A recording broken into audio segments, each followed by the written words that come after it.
everyone, it's Jack and you're from Nothing But Tech. Hope you guys are all doing well. Welcome back to another video. In today's video, we have the iPhone XS and the iPhone XS Max in front of us.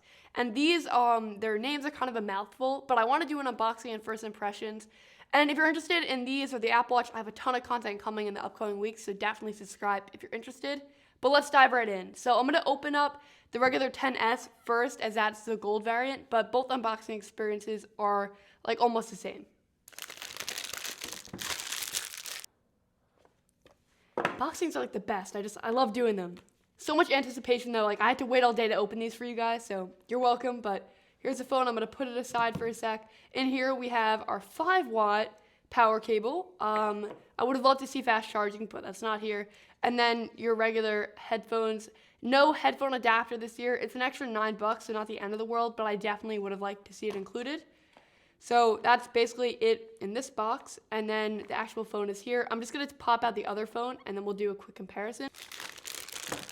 Oh, it's so good. All right, then this top comes off. Also, I love the new designs on the front of the boxes this year.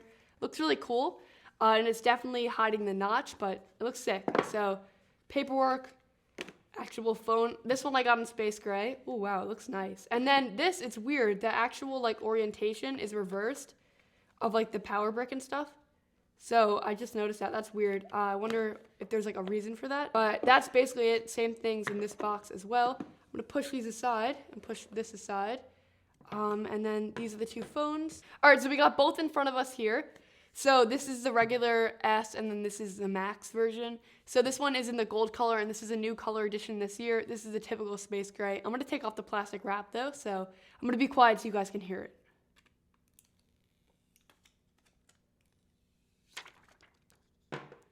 So good. Next one right here. Oh, it's so good.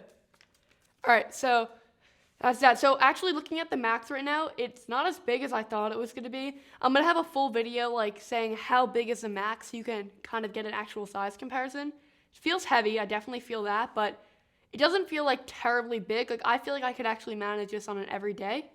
When you compare it to the S is obviously a lot smaller and lighter, but they both look pretty good. I love this new gold color actually more than I thought I would. It's like a really soft, nice gold, like almost like a rose gold, but not really.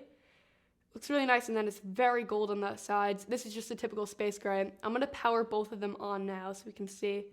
But I'm surprised at how manageable the Max size is.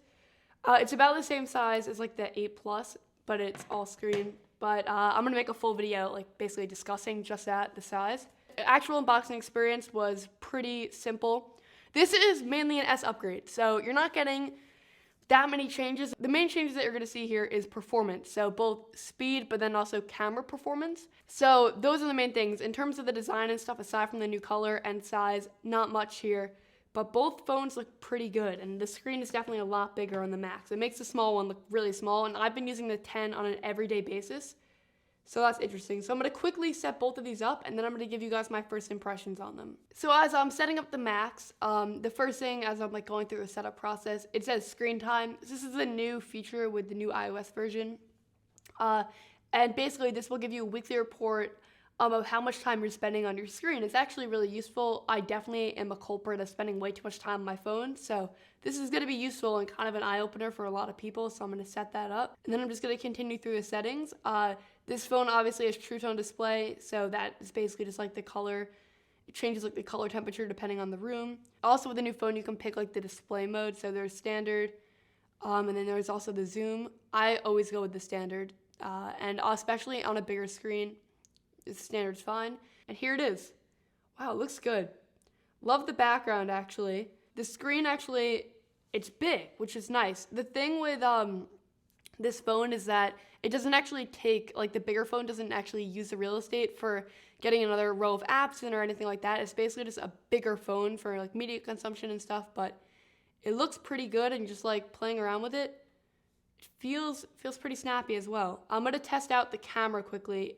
So I'm gonna shoot a little photo here. So I open up the camera app, and the new thing with the camera this year is that it's smarter, so in the portrait mode it should be a lot better. So of course I'm gonna have to do a full camera comparison, but just taking a quick portrait photo of the camera, let's take a look at that. This is natural light, regular. It looks pretty good. It did a good job there. The thing with this is that you can edit the blurriness after the fact. But a lot of people are saying that's like the Samsung phone, and while it is, it's a little bit different because it actually takes into account like the center of the frame and how like bokeh actually works in a professional camera. So it's kind of cool, and it makes a little bit more of a realistic impression. I think I'm obviously going to have to test that in the review. So right now we're at f4.5. If I brought it all the way down to f1.4, it would make the image a lot blurrier. And back up to f16, then there's like no blur. So that works really well, and it works like live fast. I'm impressed with that. All right, so what I'm actually going to do is I'm going to show you guys a portrait selfie because supposedly that was also greatly improved. And I'm going to record my screen so you guys can see it in action. So screen recording on. I'm going to head into the camera app, and I'm on portrait mode here, and then I'm just going to snap a selfie. It takes a second to process. Once it's processed, you'll see it here. And then it will take another second once you click edit, and then it will pull up like the f-stop thing. So it looks like it defaults to f-stop 4.5, but I can bring it all the way down to 1.4, and it gets really blurry. So my hair actually gets a little bit blurred out, but it looks pretty good. Edge detection on here looks really good. If I bring it all the way up to f16, you can see there's almost no blur, and it's really fluid in that process. And it blurs like different parts of the background depending on how far away they are. So it's pretty accurate, wow. But I'm actually really impressed with that. And then there's still the different lighting modes, so I can go over to natural light and save that there. So obviously I need to test the camera a lot more thoroughly before I actually say, oh, it's this much better, or here's what I don't like about it. But I'm impressed so far with the phone. In terms of like the package of it, it definitely is heavier in the Max. The gold version is a little bit more typical of the regular 10. So if you're moving to the new one from the 10, this is the size you're going to be used to. The regular size and the Max have like the same specs and everything. I'm going to pull up a YouTube video just so I can see the effects of having a bigger screen and if it actually like makes sense. But this is a bigger screen for sure, and it feels pretty comfortable. I would say it's a little bit harder to one hand. At 6 inches, like it's a tough screen to handle with one hand.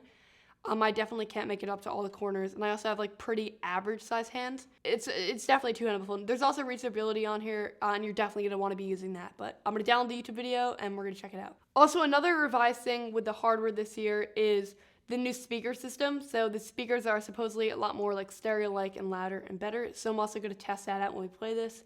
So I'm gonna play my everyday carry video that I posted like last week, and let's see.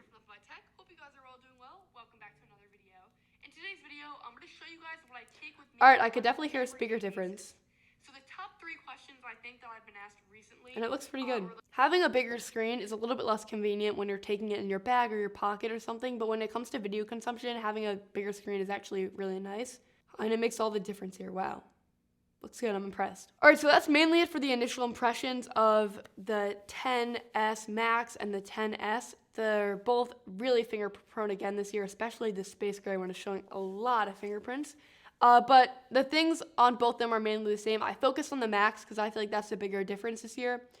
But definitely let me know what you want to see covered in the full review. I have camera comparisons, as I already said, in the works on a bunch of other stuff. So I'm excited. Be sure to subscribe right here so you don't miss any of that content, and check out my other content right here. I appreciate you guys all watching this video, and I'm hyped to make more. Thank you guys all so much for watching. Bye.